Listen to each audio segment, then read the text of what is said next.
So let's start with the Eagles. Biggest concern for them right now is? Rhythm. Eagles don't have any confidence or rhythm. They used to roll up last year. They roll in, and you would go, oh, they just going to beat them down. Not a matter if they were going to win it, but how many they were going to win by. Now, even playing against the Giants last week, they kind of struggled to finish the game out. And I think the biggest thing for the Eagles, to me, seems to be just their confidence and the swagger. They just don't have what they had last year. Yeah, I think for me, it's all about the locker room and everything that's coming out of the locker room. Last year, everything was going well. Like you said, they roll up.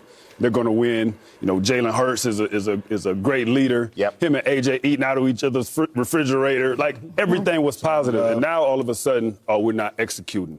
You know, we're not committed. And so those things, you're not going to know if they get it fixed these next couple of weeks because you play the Cardinals and you play the Giants again. They're going to be better teams than them. But they're going to get into the playoffs, and we won't have an idea of who they really are. You talk about that identity until you get to the playoffs, and that's when that stuff is going to show up. Well, you see again. what frustration does. You saw Patrick Mahomes and what's going on in Kansas City, and then you got Jalen Hurts, who's had 13 turnovers in the last 10 games. That was not the Jalen Hurts that we saw last year. Yeah, and I think it has a lot to do with just the consistency of execution. Like, we're so used to seeing Philadelphia be able to go out and execute, and I think the lack of execution and lack of consistency is due to them not having an identity. Lost both coordinators this year.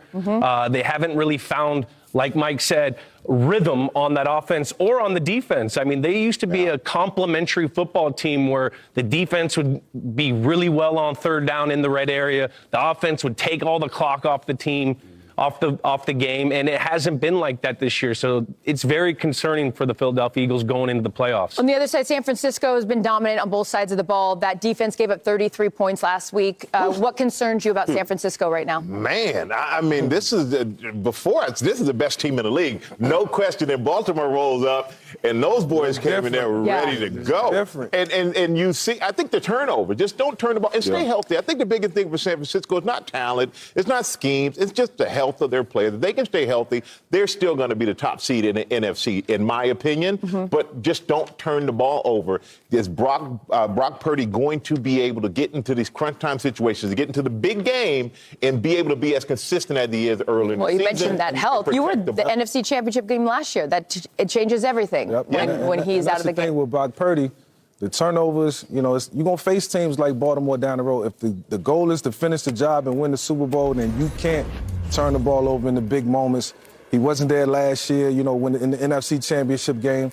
And if he's going to be there, he's going to have to be a difference maker. So Brock Purdy is concerned. Lean on McCaffrey more. I think they got to run the ball. That's what hampered them last week. I have a question, though, for Mike. Being a quarterback, whenever you go out and you have a game like that, a lot of turnovers, a lot of interceptions. The next week, are you so concerned? Are you hesitant? Are you afraid to let it just rip? What do you do? Nah, because you're going to face a different defense the following week. So the things that he's seen versus Baltimore, totally different scheme. So he'll probably have more confidence, should have more confidence going into this week because you're not going to see the same defensive looks. You're not going to see the same blitzes that you've seen the last week. You're going to see the same players. Yeah, and the same players. So, Baltimore, they built different. Yeah. That number one defense, Yeah, Detroit losing. Defensively, you're looking at the quarterback, though. You do that again if you want. Yeah, absolutely.